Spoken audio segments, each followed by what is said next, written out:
I gotta get this up higher. My name is Denise, I'm from New York, and I've had the same hairstyle since the best decade of them all, the 80s. In 1985, the bigger the better. It was wonderful to have big hair and spray it up.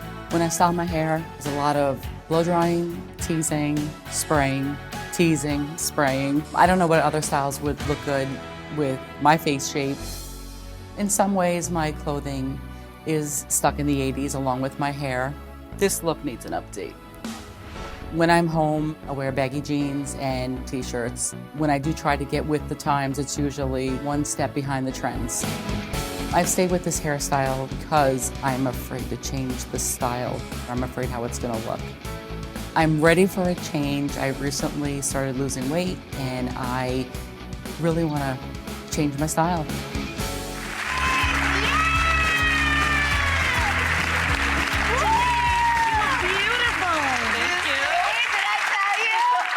You look beautiful. Stand on the tee so the whole class can see.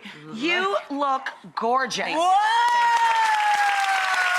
Do you love your look? I love my look.